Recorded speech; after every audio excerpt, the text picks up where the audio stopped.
আজ supreme court যেভাবে নির্বাচন কমিশনকে কষিয়ে থাপ্পড়টা মারলো, সেই ঘা শুকোতে গণেশবাবু সহ বিজেপির বেশ কয়েক বছর সময় লাগবে। প্রথমেই বলি, সুপ্রিম কোর্ট আজ নির্বাচন কমিশনকে ঠিক কি নির্দেশ দিয়েছে। এক, মাধ্যমিকের অ্যাডমিট কার্ডকে প্রামাণ্য নথি হিসেবে গ্রহণ করতে হবে। দুই, লজিক্যাল ডিসক্রিপেন্সির সম্পূর্ণ তালিকা প্রকাশ করতে হবে। তিন, হিয়ারিং এ যিনি যাবেন তিনি চাইলে আইনজীবী অথবা বিএলএ 2কে সঙ্গে নিয়ে যেতে পারবেন।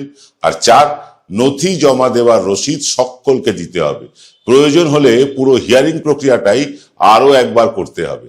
এইসব দাবি নিয়েই তৃণমূলের সাধারণ সম্পাদক অভিষেক ব্যানার্জি 10 জনের প্রতিনিধি দল নিয়ে গণেশ কুমারের কাছে গিয়েছিলেন। মমতা ব্যানার্জি অন্তত খান তিনেক চিঠিও দিয়েছেন গণেশ কুমারকে, পাত্তাই দেননি নির্বাচন কমিশন। আজকের নির্দেশের পর তৃণমূল কংগ্রেসের সব দাবিকে মেনে নিতে বাধ্য হবে নির্বাচন কমিশন। তারপরেও অনেকেই প্রশ্ন করছেন, আপনারা যে বিজেপিকে 55টার বেশি সিট বাংলায় দিচ্ছেন না বা পাবে না বলছেন, কিন্তু এসআইআর এর নামে প্রায় 1 কোটি ভোটারের নাম লিস্ট থেকে বাদ যেতে বসেছে। ফলে বিজেপি বাংলায় অনেক ভালো ফল শুধু করবেই না, সরকারও নাকি গঠন করে নিতে পারে। সেই হিসেব কি রেখেছেন, প্রশ্ন করেছেন অনেকে। যারা এই লাগাতার আমাদের এই সব প্রশ্ন করে যাচ্ছেন, তাদের সত্যি আমরা এতদিন কোনো জবাব দিইনি, বলা ভালো দিতে পারিনি, কারণ এই প্রশ্ন নিয়ে আমরাও বেশ ধন্দে ছিলাম। তবে এর উত্তর আমরা এতদিন লাগাতার এই নিয়ে বিভিন্ন জায়গা থেকে খবরাখবর সংগ্রহ করে মোটামুটি একটা সিদ্ধান্তে আসতে পেরেছি। যদিও এসআইআর শেষ না হওয়া পর্যন্ত 100% সঠিক তথ্য দেওয়াটা একেবারেই অসম্ভব, তবুও যতটুকু তথ্য আজ পর্যন্ত পেয়েছি তাই তুলে ধরতে চাইছি আজকের এক্স ফ্যাক্টরে।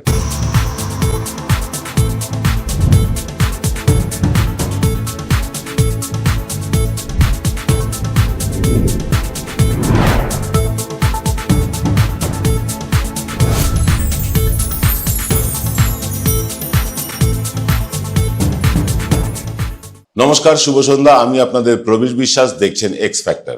লজিক্যাল ডিসক্রিপেন্সির নামে যেটা নির্বাচন কমিশন করছিল এতদিন, সেই নির্বাচন কমিশনের বিরুদ্ধেই কিন্তু তা চলে যাচ্ছে, বিজেপির বিপক্ষেও যাচ্ছে। কারণ সবাই বুঝতে পারছে যে নির্বাচন কমিশন তার প্রতিটা পদক্ষেপ অমিত শাহের আঙুলের ইশারায় করে চলেছে।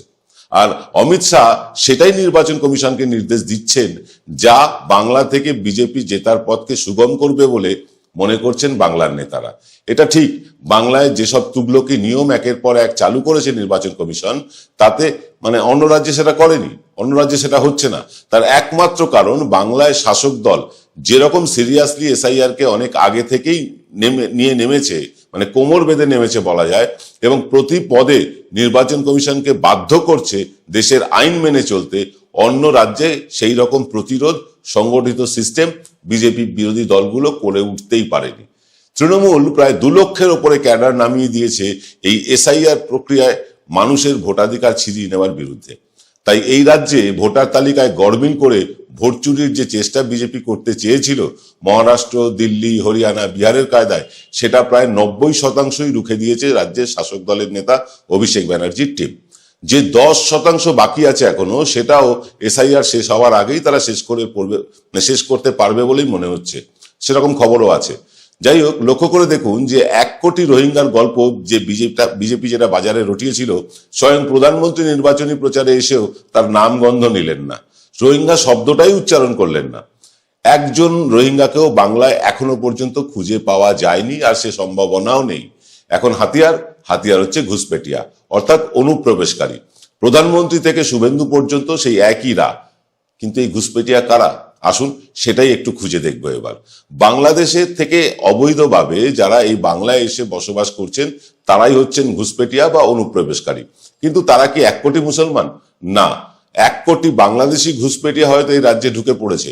তাদের মধ্যে 90 থেকে 95% হচ্ছে হিন্দু অনুপ্রবেশকারী, মেরে কেটে 5% মুসলিম অনুপ্রবেশকারী বা তারও কম বাংলাদেশ থেকে এসে এই রাজ্যে বসবাস করছেন। এসআইআর আবহে আতঙ্কে কিন্তু অনেকে ফিরেও গিয়েছেন এদের মধ্যে। কিন্তু হিন্দু অনুপ্রবেশকারীদের নাগরিকত্ব দেওয়া হবে বলবার পর বিজেপির প্রতিশ্রুতির ওপর ভরসা করে হিন্দু অনুপ্রবেশকারীদের 98% আজও রয়ে গিয়েছেন এই বাংলায়। তারা অনেকেই আজও আশায় বুক বেঁধে আছেন যে বিজেপি পারবে তাদের নাগরিকত্ব দিতে। এই সংখ্যাটা শুনলে আঁতকে উঠবেন আপনিও। প্রায় 40-45 লাখের কাছাকাছি, আর একটু বাড়তেও পারে, যাদের সবাই হয় মতুয়া, না হয় রাজবংশী, আর না হয় নমশূদ্র সম্প্রদায়ের মানুষ। এবং এই 40 লাখ মানুষের মধ্যে 40 লাখ মানুষই গত 8 বছর ধরে বিজেপিকে সমর্থন করে আসছেন, নাগরিকত্ব পাবেন সেই আশায়। যে 1 কোটি ঘুষপেটিয়ার কথা বলে আসছে বিজেপি, তার অর্ধেকই হলো বিজেপির ভোটার। এই 40 লাখ 45 লাখ মানুষ নির্ঘাত বিজেপিকে মানে ভোট দেওয়ার মতন ভোটাধিকারী আর পাবেন না, কারণ তাদের কাছে প্রপার ডকুমেন্টস নেই। আর বাকি যে 40-50 লাখ লোককে হিয়ারিং এ ডাকা হয়েছে, সেটা হচ্ছে স্রেফ হয়রানি করতে, বদমাইশি করে নির্বাচন কমিশন এই লজিক্যাল ডিসক্রিপেন্সির নামে হিয়ারিং এ টানাটানি করছে বাকি 40-50 লাখ লোককে। এদের অধিকাংশই মুসলমান এবং মহিলা। এদের কারুর নামের বানানে হেরফের করে বদমাইশি করা হচ্ছে, কারুর 6 জনের বেশি ভাই বোন থাকলে তার মা বাবার সাথে সন্তানের বয়সের ফারাক থাকলে ইত্যাদি করে এইসব অজুহাত দিয়ে শয়তানি করছে নির্বাচন কমিশন। এদের বেশিরভাগই তৃণমূলের সমর্থক হলেও 20 থেকে 30% তৃণমূল বিরোধীও আছেন, এবং প্রায় প্রত্যেকেই যথাযথ কাগজপত্র থাকার কারণে সবার নামই প্রায় উঠে যাওয়ার কথা ফাইনাল তালিকায়। এবং সেখানে যথাযথ ডকুমেন্টস দেওয়ার পরেও যাদের নাম চূড়ান্ত তালিকায় বাদ চলে যাবে, তাদের পরিবারের ক্ষোভ রাগ কি তৃণমূলের উপরে পড়বে? কি মনে হয়? ফিরছি একটা বিরতির পর। জয়গুরু রত্নভান্ডার জ্যোতিষ চেম্বার, এখানে গোল্ড মেডেলিস্ট জ্যোতিষী বসেন। হাই কোয়ালিটির আসল গ্রহরত্ন সবচেয়ে কম দামে এখানে পাওয়া যায়। স্থান বেলঘড়িয়া রানীপার্ক বটতলা 2 নম্বর রেলগেটের নিকটে। 9681345722 এবং 9007778922। Welcome to the world of civil business. A Bengali business personality and the most successful business group, Roy Construction Group of companies, now coming Sarib, West Bengal. Mr. Anup Roy, the managing director of the Roy Construction Group company, ready to serve his native land, the mother Bengal.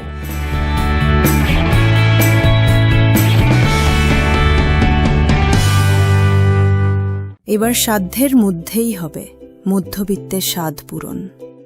নতুন বাড়ি, নতুন স্বপ্ন, সুখের নতুন অধ্যায় শুরু হোক এই উৎসবে। Ashoka group, রিডিফাইনিং realty. ফোন করুন 9163502850। ফিরলাম বিরতির পর। বিজেপির এখন শাঁখের করাতের মতন অবস্থা, অপরিকল্পিতভাবে এসআইআর চালু করে দেওয়ার কারণে। বাংলায় অন্তত হোমওয়ার্ক করে নামা উচিত ছিল বিজেপি। তারা ধরেই নিয়েছিলেন যে 1 কোটি মুসলমান আর রোহিঙ্গা বাংলায় অনুপ্রবেশ করে বসে আছে, এবং সেই 1 কোটি মানুষের সব ভোট তৃণমূলেই নাকি পড়ে। কোন রকম সমীক্ষা না করে তারা যেভাবে নেমেছে, তাতে এই ফলটাই হওয়ার কথা ছিল। মন গড়া ধারণার বশবর্তী হয়ে যেন তেন প্রকারে বাংলায় এসআইআর চেয়েছিল বিজেপি। ফলে এখন হাতের সামনেই দেখতে পাওয়া যাচ্ছে কি হতে চলেছে। রাজবংশী, নমশূদ্র আর মতুয়ারাই সবাই বেশি ভোটাধিকার হারাতে চলেছে। অর্থাৎ রাজবংশী, মতুয়া এবং নমশূদ্র সম্প্রদায় যারা বিজেপিকে 8 বছর ধরে ভোট দিয়ে এসেছে, তারাই হারাতে বসেছে তাদের ভোটাধিকার এই এসআইআর এর ফলে, যার সরাসরি প্রভাব বিগত বিধানসভা নির্বাচনে জেতা 22টা আসনে পড়তে চলেছে বিজেপির। মোদ্দা কথা, এসআইআর কে বিজেপি নিজেদের অনুকূলে কিছুতেই টানতে পারল না, গ্রাউন্ড জিরোর খবরাখবর না নেওয়ার ফলে, আর অভিষেক ব্যানার্জির টিমের প্রবল সক্রিয়তার কারণে। আসল কথা হচ্ছে সেই সংগঠন। এই ঢিলে ঢালা সংগঠনের ফলে গ্রাউন্ড রিয়ালিটিকে ধরতেই পারেনি বিজেপি। যদি তর্কের খাতিরে ধরেও নিই যে এসআইআর এ 1 কোটি মানুষের নাম বাংলায় বাদ যেতে বসেছে, তার মধ্যে 60 লাখের কাছাকাছি ভোটার বিজেপিকেই সমর্থন করে এসেছেন। এদের একটা বড় অংশের ভোটার অন্য রাজ্য থেকে এই রাজ্যে এসে তাদের ভোটাধিকার পেয়েছিলেন, এবং তাদের নিজেদের রাজ্যেও ভোটাধিকার ছিল, অর্থাৎ 2 জায়গায় ভোটার লিস্টে তাদের নাম ছিল। এই রকম মানুষেরা, অর্থাৎ বাইরে থেকে আসা মানুষেরা, তারা নিজেদের রাজ্যেই নাম তোলাতে বেশি আগ্রহী হয়ে পড়েছেন। অবাংলাভাষী এই মানুষদের বেশিরভাগই বিজেপির সমর্থক।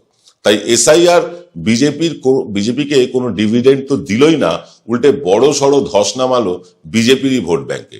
তার ফলাফল স্বরূপ আমরা বেশ জোর দিয়ে আরো একবার বলছি যে ভোট যদি এখনই হয়, বিজেপি 55টার বেশি আসন পাওয়ার জায়গাতে এই মুহূর্তে নেই।